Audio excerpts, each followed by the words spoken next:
to go. All right. So welcome everyone. Super excited to be participating and moderating this panel on aging with disabilities.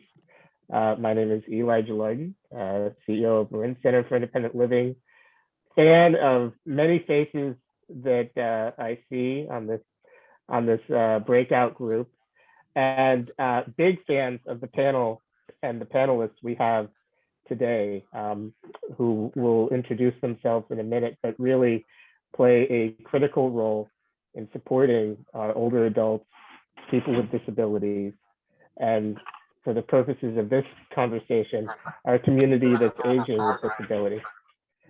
I want to just kind of frame some of the elements of this conversation.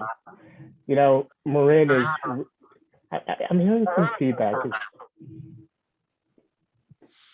Let's see, is it gone? Okay, I think it's gone. You know, Marin is obviously known as one of the most aging communities in the state and in the country.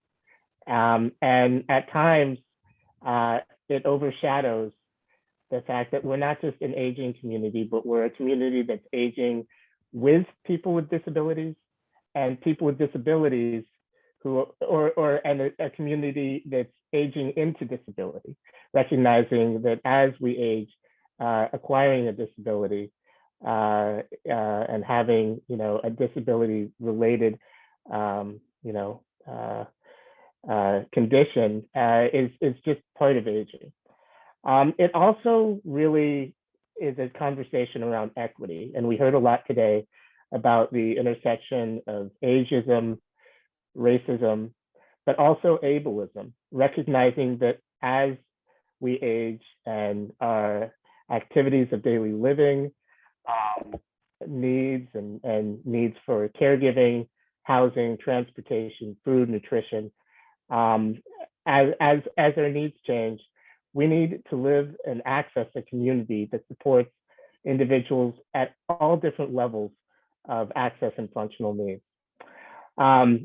The reality is that we live in a world where over 7, or I believe the number is 1.2 billion people have disabilities. We live in a world where, you know, as we age, you know, our bodies are changing. And we live in a world that very much has a institutionalized and fairly marginalizing approach to how we accept disability, the stigma of disability, and then kind of the stigma of the intersection of disability with race and age. And an example of this, just to call out, as we saw early in COVID, when hospital emergency rooms were overcrowded, and hospitals were having to do a form of what's called medical rationing, making decisions who did and didn't get ventilators and respirators and other life-saving medical devices. Often those decisions were made on one's, you know, quote, you know, abilities or how they presented their health condition, their complex needs. So, you know, diving into the conversation today, there's a lot of intersections that we're going to talk about. And I would like to start by just going to our panelists, introducing yourself, your preferred pronouns, which I forgot to do, he, him, and kind of your role, both with your organization and why you do this work. And why don't we start with Rabia?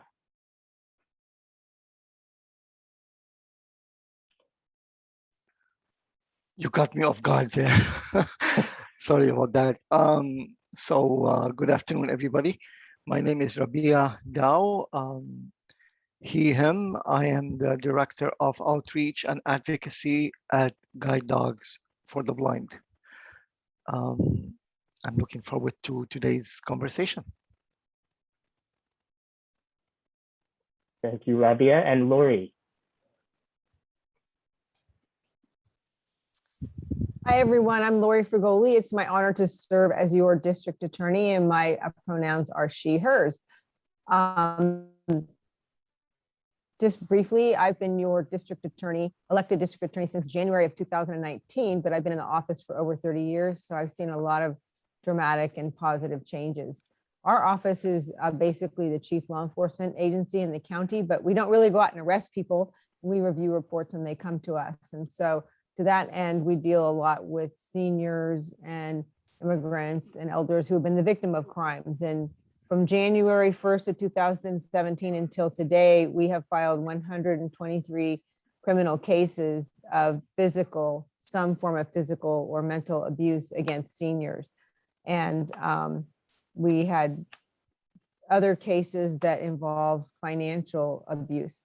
So there's different levels of financial as well as physical abuse, could be intimidating or threatening language.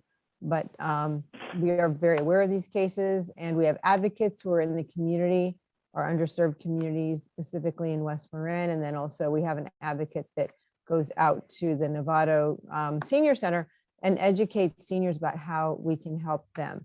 And as for the immigrant point of today, that aspect of it, we do, since 2019, we have had information on all of our outgoing bus shelter programs. You may have seen the buses driving around.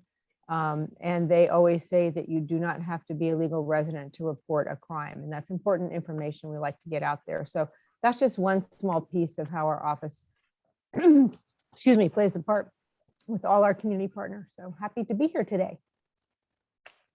Lori, thank you so much. And Kelly. Hi, everybody. I'm Kelly Finley. I'm the Executive Director of the National Alliance on Mental Illness in Marin. I've been the Executive Director there for 4 years after we transitioned from an all-volunteer, very dedicated caregiving vibe type of group to moving us to have a better reach on what's happening in the community. My pronouns are she, her. And I do this work because it's necessary, but also fundamentally, I've always asked this question because I've been an aunt since I've been 9 years old. Is this world good enough for our children?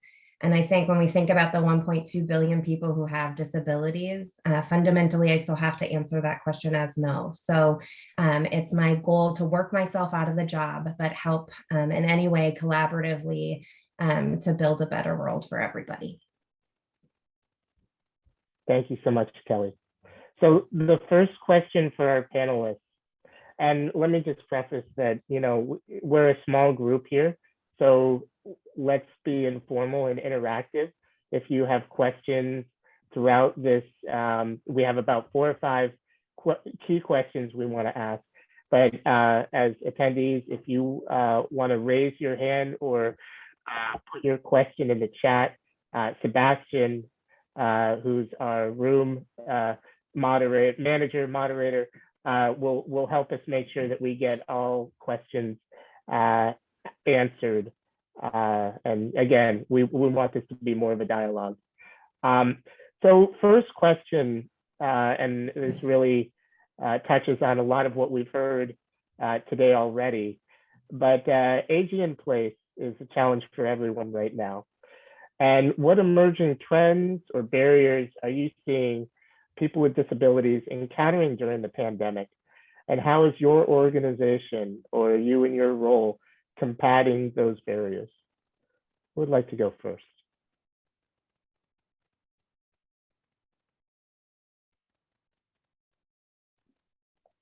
Kelly, go ahead.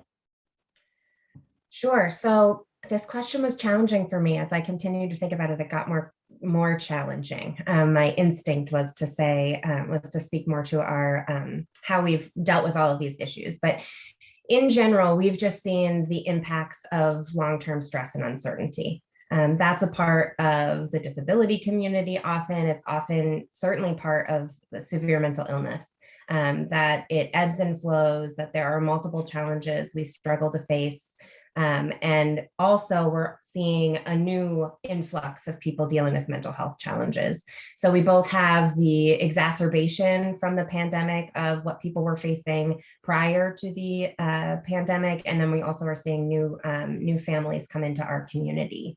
But I think because of that, we're also seeing our increased capacity for individual and flexible support through at-home calls.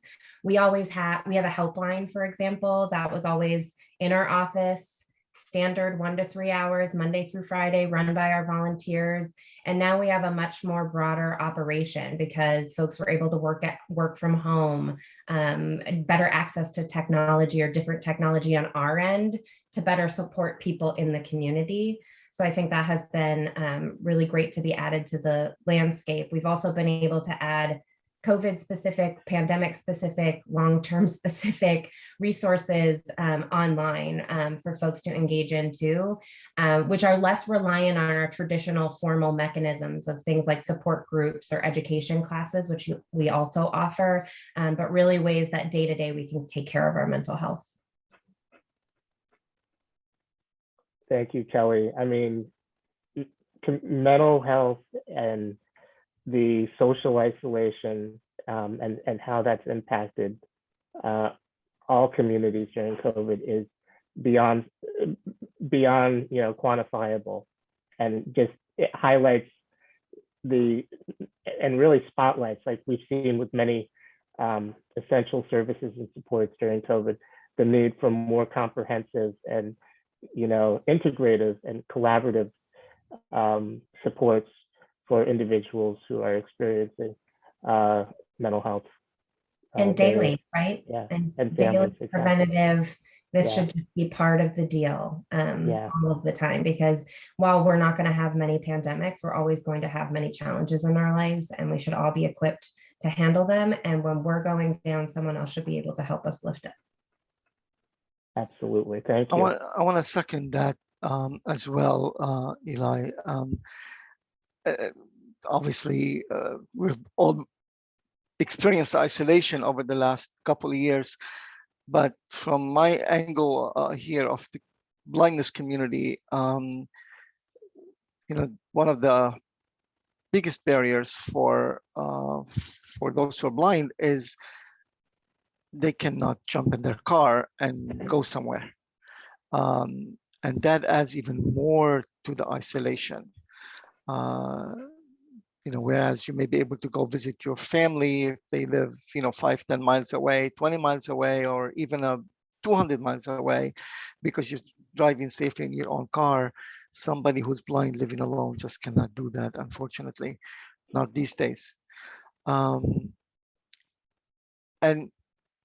the average client of Guide Dogs for the Blind is actually 57 years old. The majority of our clients are senior citizens, essentially, with the oldest graduate at time of graduation was 93 years old. So they are experiencing all kind of health concerns that comes with aging, plus their visual disabilities, which usually is a gradual vision loss, and quite stressful for a lot of reasons that were mentioned already.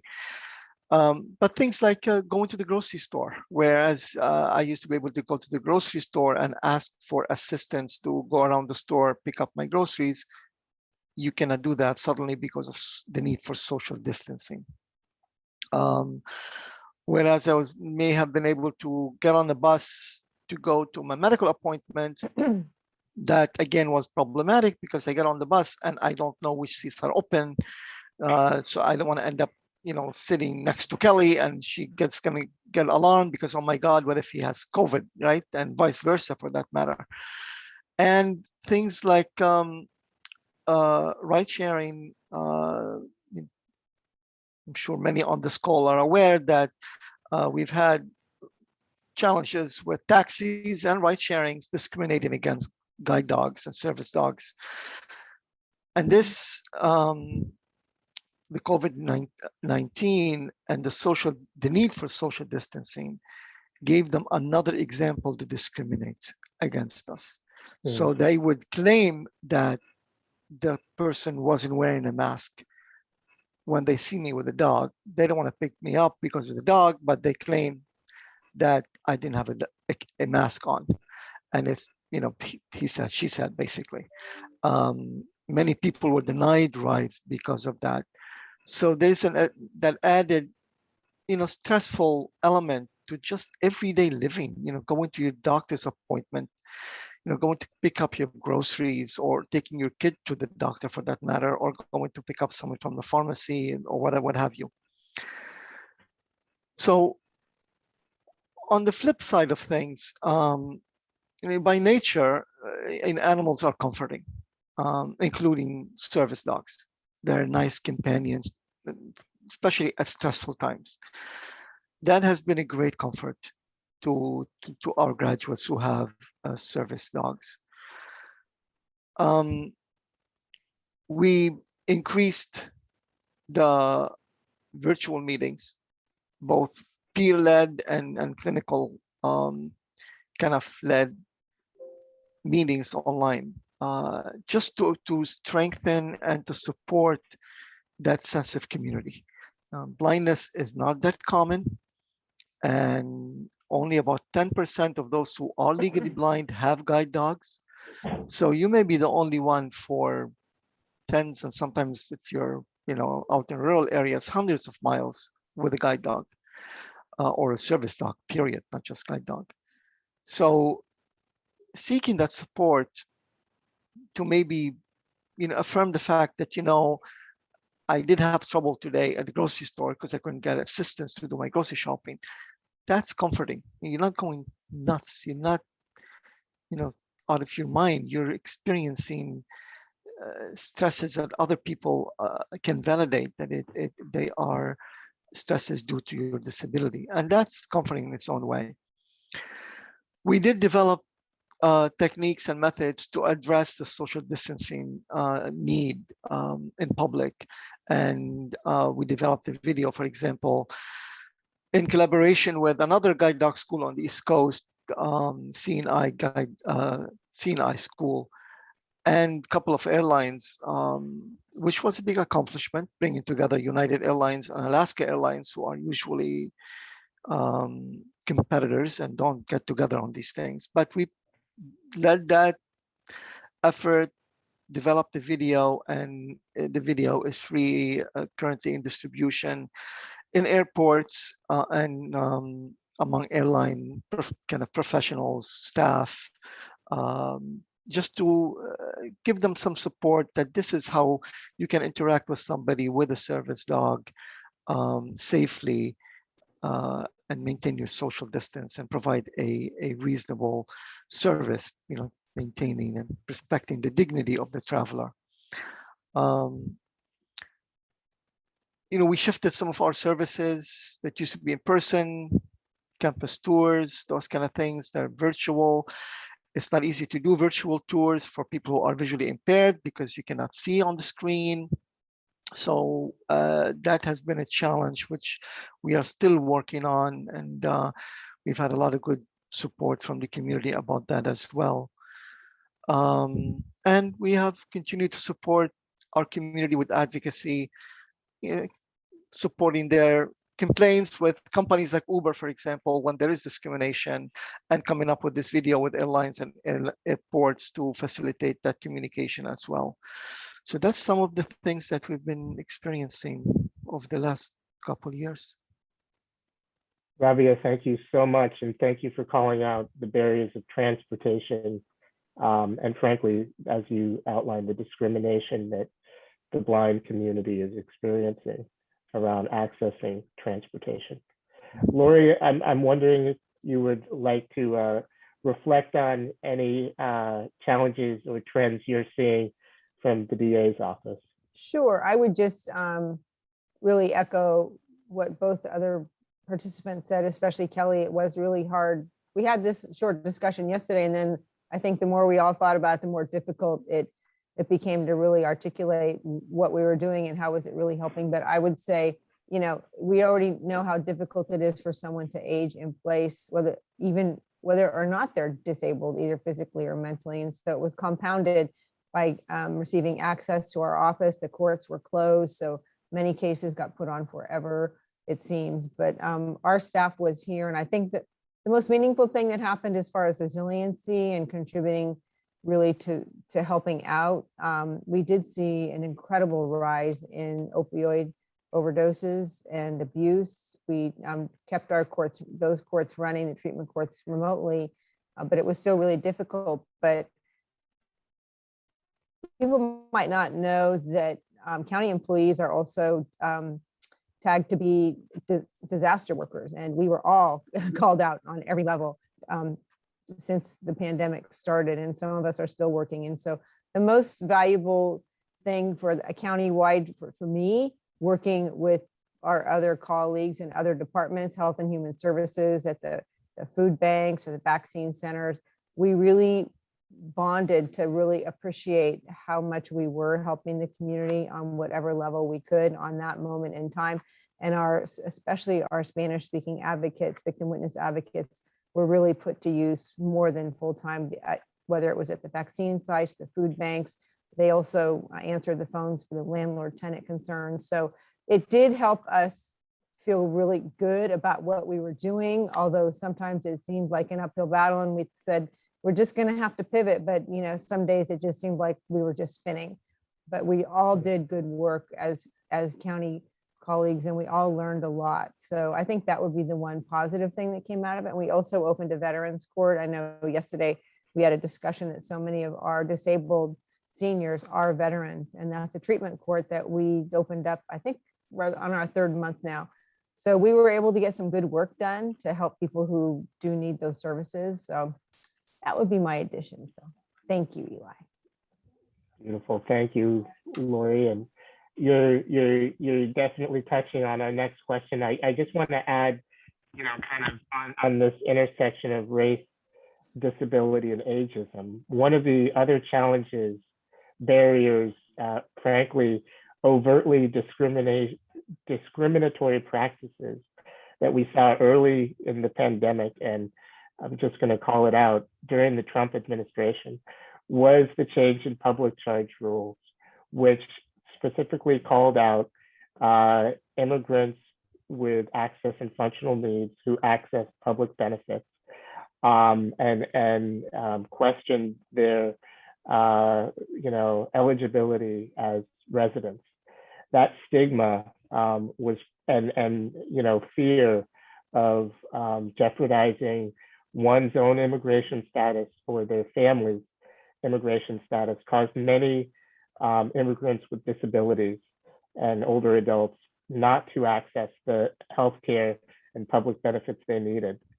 And really, again, going back to the kind of stigma of disability and accessing services, particularly during the pandemic, it was just extremely impactful.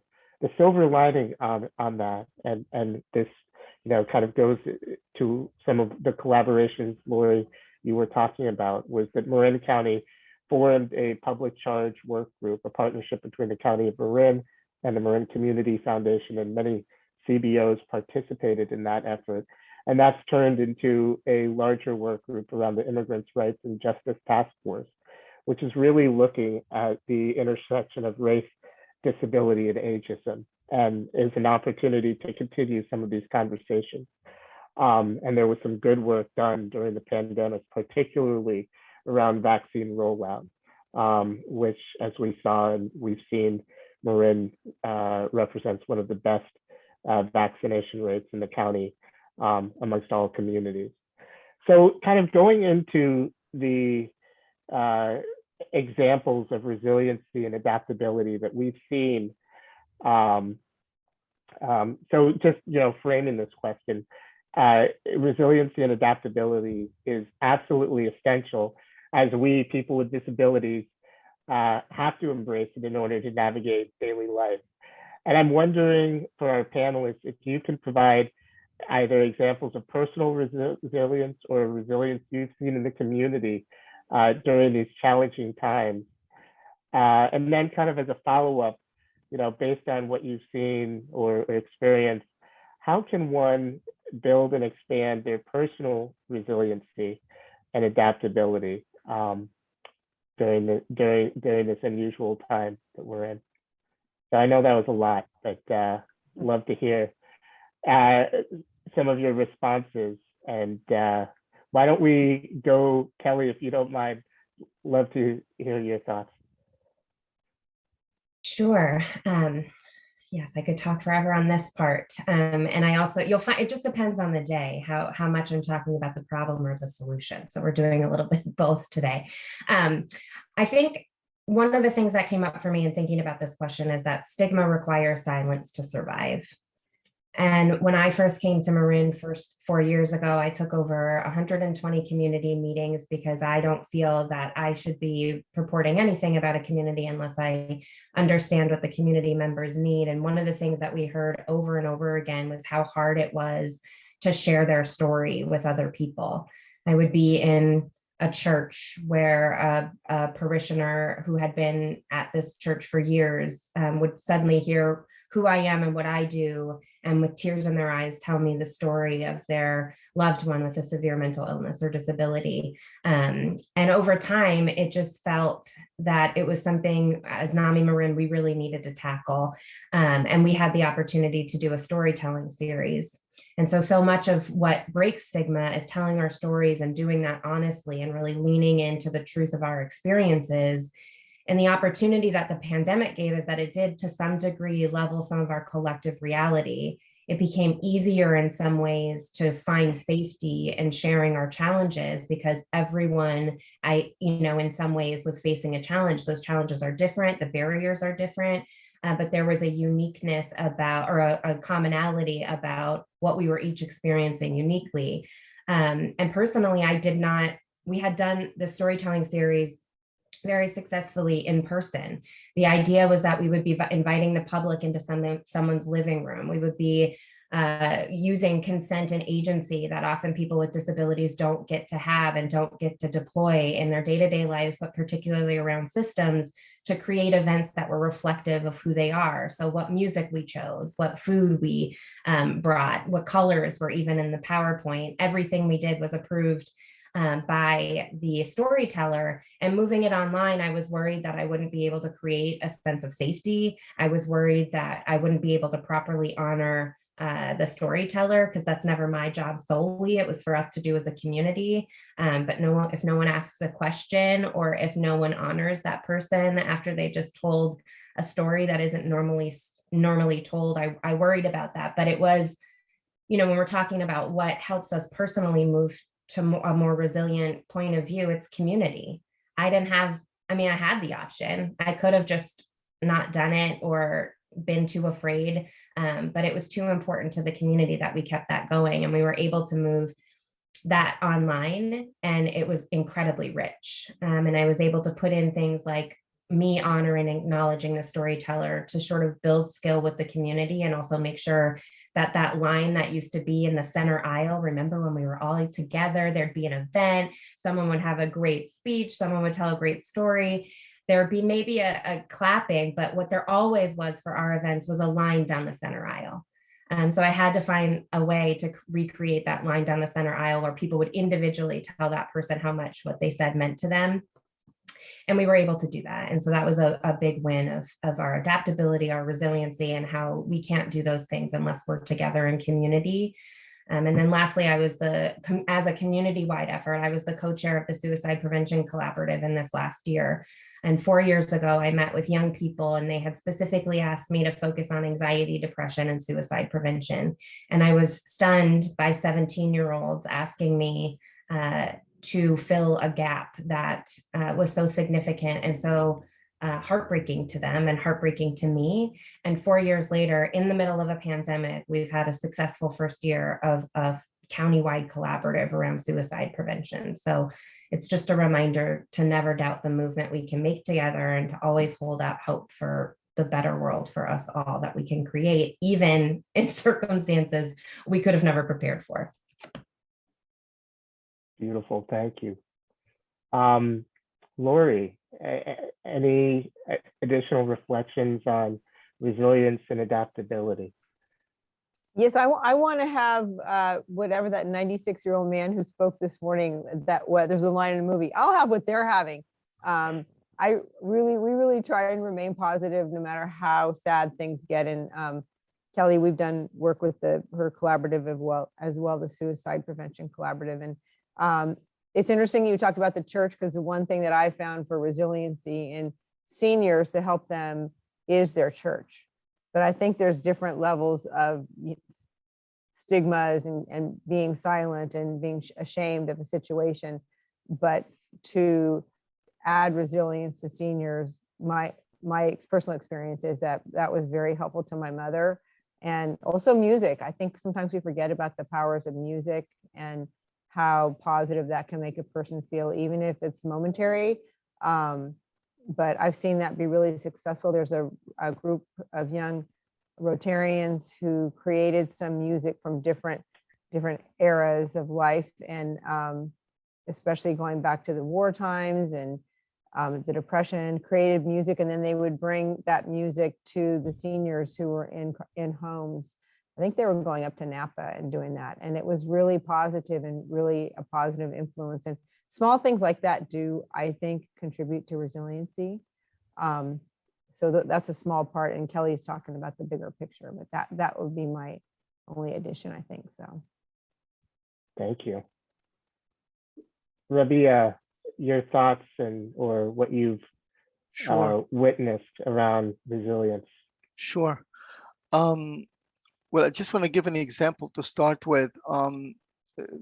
Personally, I am blind myself. And I was on a bus, public bus, going to work. At the time, I was managing about 60 people, big budget, basically doing great in my career and going to work. The bus wasn't announcing the stops. The bus driver missed announcing the stop, even though I had asked him to look out for it. And he knew that I take that bus, on a regular basis. And bus was very quiet and going. Suddenly I hear this man calling from the back at the top of his lungs, the blind guy. And the bus driver stopped the bus, was very apologetic. I'm so sorry, I missed your stop. And basically this fellow passenger way in the back was looking out for me. I didn't know him, I never met him. And he probably saw me getting off that stop before and alerted the driver. But the way he alerted the driver is by labeling me as the blind guy. He labeled me by what I lacked. I lacked my eyesight. No matter what I had accomplished or who I was in life was irrelevant. That was my label in his eyes. And that's pretty common in society. It's tough when you're dealing with a disability where you are identified by your vulnerability, and it's isolating and it's shameful. A lot of us feel that shame. A lot of us who work with people in those communities feel that as well. Feel the feelings coming out of the person who's experiencing that label. But to go back to what both Laurie and thank you, said about community. Community is really critical. I'll tell you another kind of funny story. And Laurie, I did not break the law, just to put it up front. But I was riding in the back of this car and going to a meeting and on a highway, just having, small talk with the driver, middle of the afternoon, bright day, open highway. And he proceeded to tell me that he really should go see the eye doctor, but he's afraid to do so because he's afraid they're going to label him, as legally blind and take his driving license away. That's terrifying to hear when you're blind. Sitting in the back seat of this car going at a high speed on the highway, and your driver has just told you that he has significant vision impairment, where he can supposedly lose his license. And he was frightened. But what that told me is that he opened up to me because he noticed that I can understand, and that power of community to open up that door to seek services. And I encouraged him to do so, and I hope he did. I never met him or heard about him since then. So hopefully he's safe. But that community, those connections, is really what makes a big difference at times like this. I noticed many people who were stuck at home could not exercise their guide dogs to maintain their sharpness, their training, got together with other service dog handlers whom they've never met. And together they formed a group and they formed their own bubble and were able to practice new routes and maintain that training and reinforce the training of the dog so that when we get back on track and freed from the COVID-19 restrictions, at least the dog can do his or her job safely. Again, it's community and the resilience of community. The other thing about resilience I want to mention briefly, Eli, is the technology. I'm really thrilled to see how many seniors and older Americans, and including immigrants whose English isn't that great, and that's another barrier. But so many people stepped up to the plate where they were so afraid of going online and embraced it. Now, they still struggle with it. There's still accessibility issues, including what I've experienced here today, earlier. There's still some accessibility issues that we need to overcome. But people are embracing that.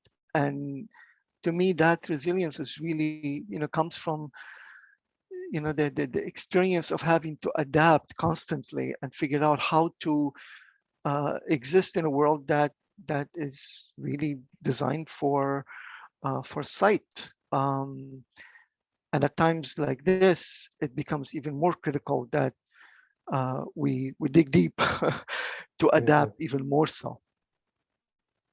Yeah, fantastic examples, Rabia.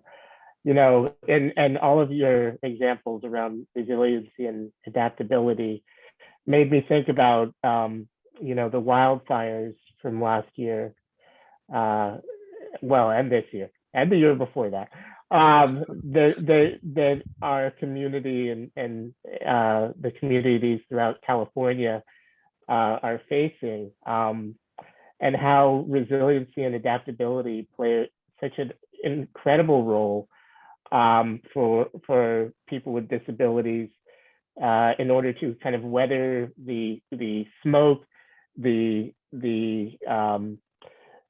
potential of having to evacuate, pre-evacuate, figure out how to power their medical devices during power shutoffs. And what we saw at Marin Center for Independent Living when we launched our Powered and Prepared program and distributed batteries and resiliency resources to the community is how communities and neighbors really came to support each other, just naturally in a kind of holistic and out of love. And I'm thinking of a specific example of three older ladies in Marin City who really were providing a support network, not just to each other, but to their housing community, and how these challenging times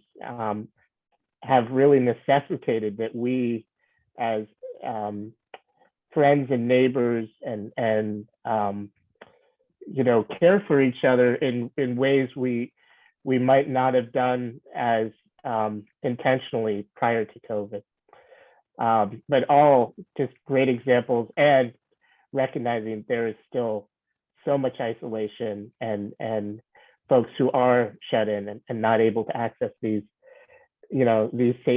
supports or connected community. Eli, I just want to just to clarify one point there, because I think it's pertinent for today. That driver that I mentioned, who was telling me about his visual impairment, was an immigrant. Thank you. Very powerful.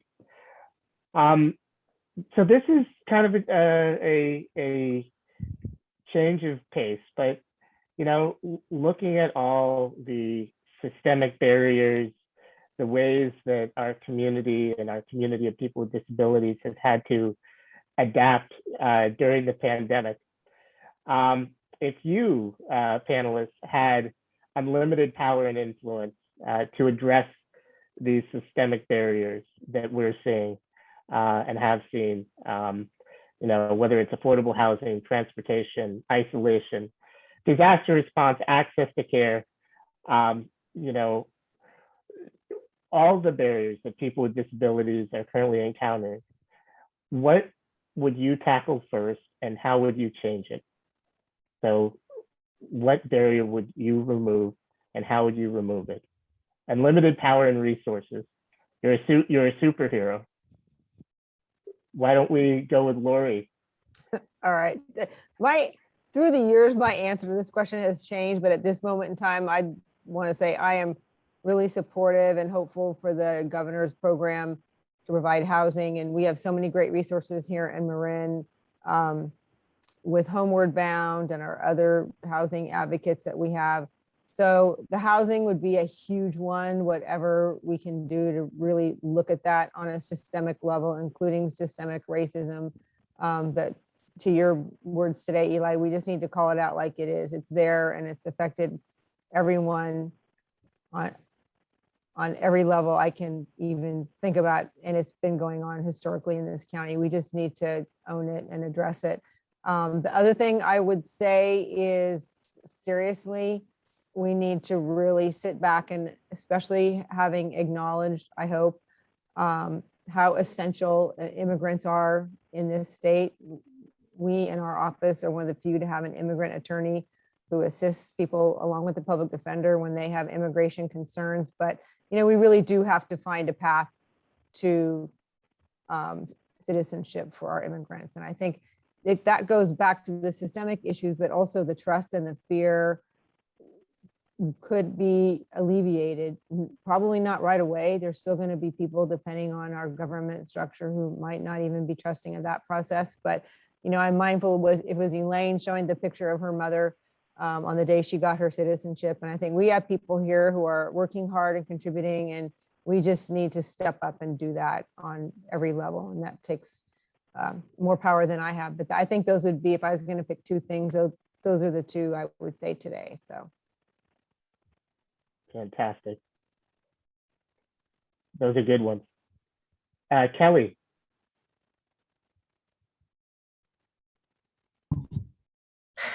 I love superheroes who are everyday people. A couple years ago, we had a NAMI walk and the theme was not all superheroes wear capes. And everybody who's here today just is in of that vein. All the things that we do, all of the folks that step in when we don't have formal services that are language appropriate, culturally appropriate, to make sure that people get what they need. This community that we've been talking about that doesn't get the credit it deserves for all the holding it does. But as y'all get to know me, there's no way I could pick one systemic barrier. So as I read and understood this question, if I had unlimited power and influence, I would give it all away equally and equitably so that we all know our individual strength. And as a result, I feel like we would be squarely in the headspace to know that it's a better strategy to have a more connected experience. We're a stronger community when we engage in collective care, and that we actually do have the power to change things. And when we see people for who they are, we also know that our struggles make us the most powerful because we're able to adapt. We're able to find joy in unlikely spaces. We're able to have more empathy for others. And I've just always believed in the power of the people and the strength of the group.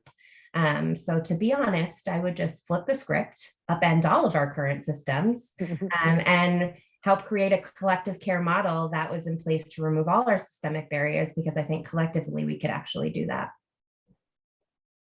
Kelly, when you're ready to run for Board of Supervisors, you let us know, and we will line up. Great response. getting that feedback a little bit lately. Not the board of supervisors, but it's also, I thought, as a long-term nonprofit person, I've never had resources enough in general. So the idea of unlimited just brings the joy out in me. So thanks for the question. Great response. Thank you so much, Kelly. Rabia. I love your solutions, Kelly.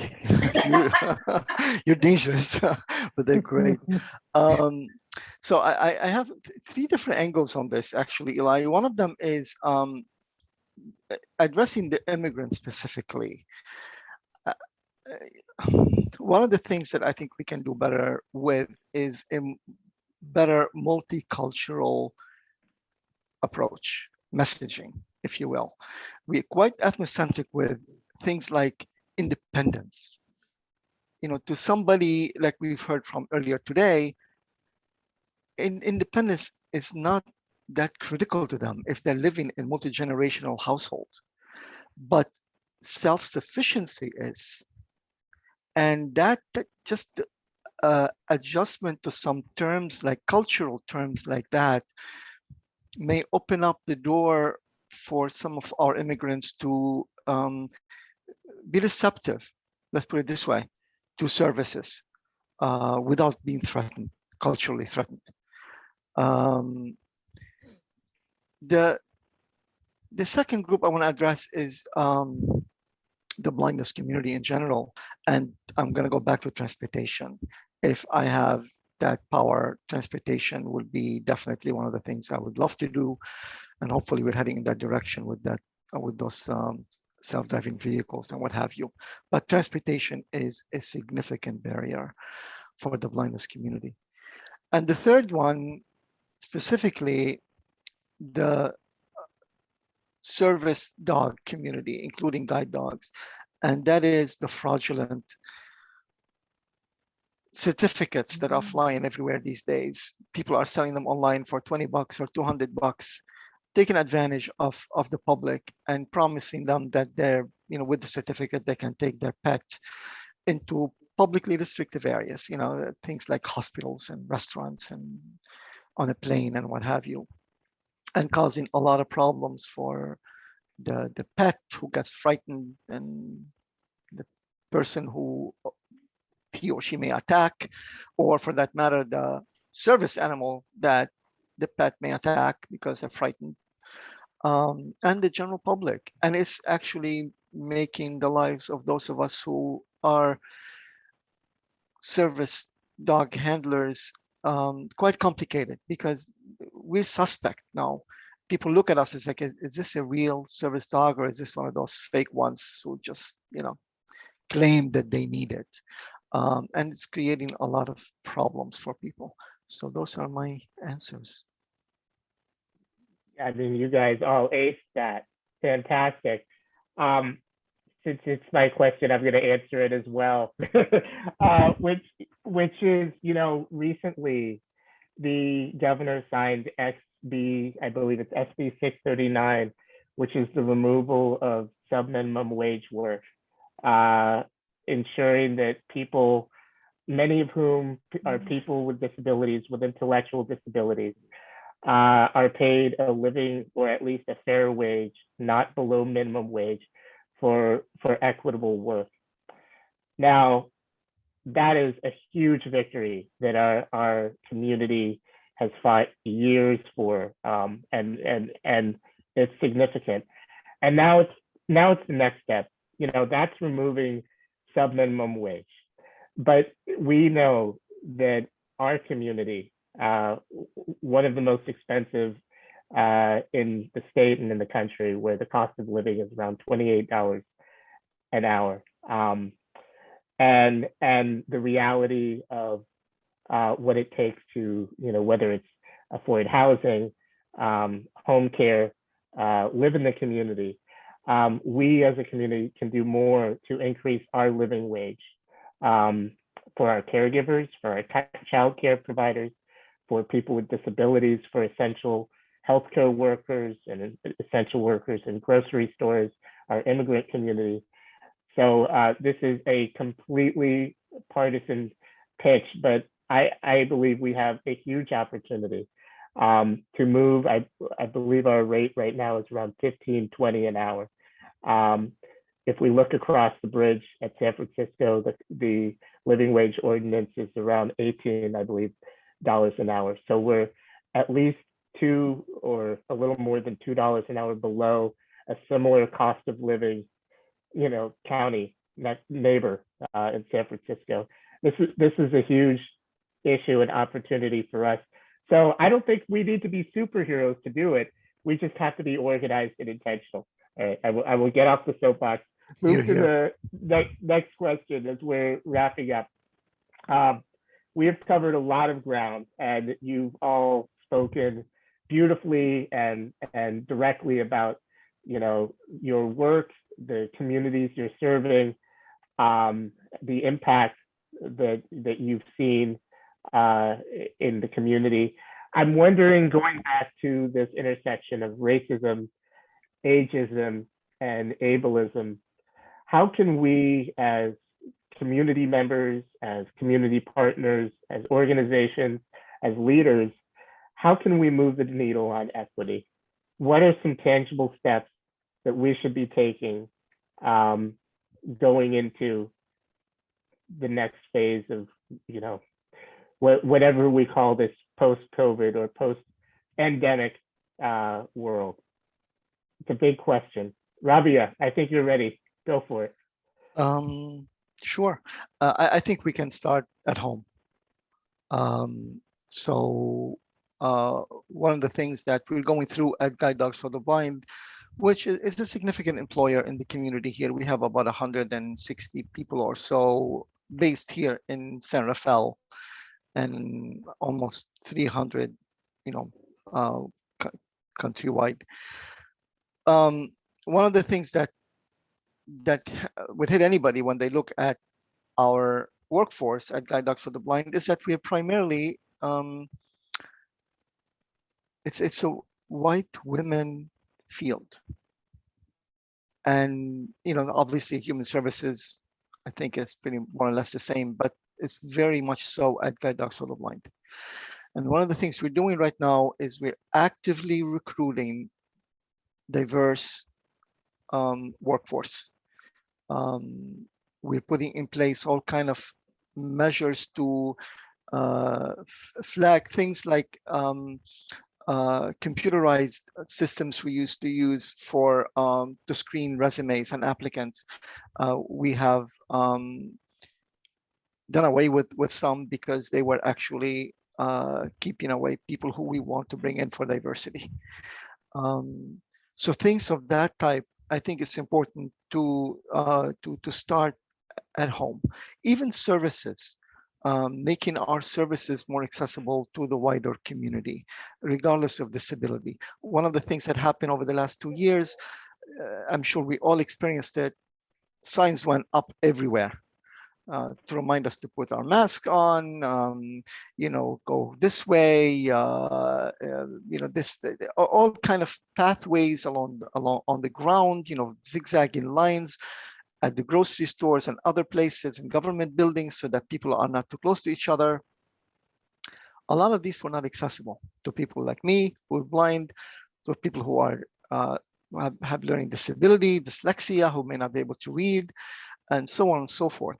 So making sure that that environment itself is more open to diverse community. And the same thing goes for the client we serve. One of the things that we just completed, actually released earlier this week, actually last week, was a video, animated video, 2-minute video aimed at the mass transportation industry, to basically give them a brief instructions for how to interact with somebody with a service dog. That's, we're distributing that for free. But what was important to us when we were making this video is make sure you have people from different races, genders, religious kind of attire, build that community right into that level of communication from the get-go, because you're appealing to the community at large, and we should reflect that in what we're doing. It's more work, it takes more resources, but I think it's a commitment that we should take on, and we should start as much as we can doing it at home. And just to close this question, I urge anybody on this call to please, if you have any people you want to refer for employment, send them to Guide Dogs for the Blind. We're all looking for employees for sure, but this is a big organization with all kind of different levels of work, skilled and non-skilled, and it's a good career in human services as well. Thank you. Thank you so much, Rabia. Lori. Sure. I agree with Rabia that it is important to start at home, because even within our office, we have restorative justice practitioners that make sure we are paying attention to one another and valuing one another. And we have been, to your point, Eli, I love the word intentional, because we have been intentional in getting out in our community, becoming transparent with our data and the programs that we're looking at to be even more transparent moving forward. And we are one of the few offices in the state, I think probably the country, that has a community group that has access to my staff and me in my office. We have regular meetings with them, and they ask tough questions. They're activists in the community. They belong to different organizations. They're leaders, and they have a seat at the table in my office. And that's important for transparency and listening. And it's helped a lot. It's helped kind of break down a lot of silos, and also really help demystify what we do and why we do things. And we have to be accountable no matter what your position. And we've also been intentional trying to recruit, to the point made today, that we need to change the face of people who are working in government, who are serving the people on the streets, who are the victims of crimes or who need services. And so we've been very intentional in our hiring practices. And for the first time, and since I've been in this office since 2019, you walk in our front office, there is going to be somebody who speaks Spanish who can assist you, and who's going to answer the phone who can assist you. And things like that are important, and we have to be intentional to serve our community, because we're never going to get their trust. So that's kind of my biggest points, I'd say. Yeah. Great examples, Lori. And, I think you really are embodying, intentional leadership and, frankly, accessibility, making your office open to community members with access and functional needs. And I mean, increasing access on any level is Right. phenomenal and impactful. Kelly, racism, ageism, and ableism. The simple one for the end, and that is my dog. So coming into she's been behind me, sleeping, quiet, supporting me, and now not. So the traditional NAMI model has always been, in this particular chapter, not NAMI in general, but has represented older folks. And our older folks are also caregivers in multiple directions. They're that sandwich generation where they're caring for older parents, aging parents, and then they're also caring for their loved ones, typically a child with a severe mental illness. And one of the things we intentionally did when I came in is really reached out and partnered with young people. So I think that's an important part of the spectrum here. So not only do we have close relationships with young people in the county, they lead the way in terms of many of our advocacy initiatives. The only reason I was the co-chair of the Suicide Prevention Collaborative is because many years ago, young people asked me to focus on that issue. So just all credit and due to young people who at the time and still feel that they're disregarded in a lot of these conversations, but their voices are equally important and they have wisdom as well. I think we are doing well, I know we are doing some intentionality around outreach and engagement, but I think typically we talk about geographical areas or increase in those areas, but I really think it starts with calling out and acknowledging our gaps as we've been doing here today, and really naming the environment that people are already living in, particularly in Marin. You just can't do that enough. Because the inequities are so stark, it's deeply important to make sure that people understand, as Lori was talking about, around trust, that trust and safety has been broken here over and over and over again. And if we want to move towards a collective care model, all of us need to be intentional about the messaging and narratives we're supporting around that, and also open to correction. Right? I never know everything that there is to know. So if there's at any time for the community that I need to be corrected, I welcome and am open to that. I think that's important part of the dynamic in my role and position.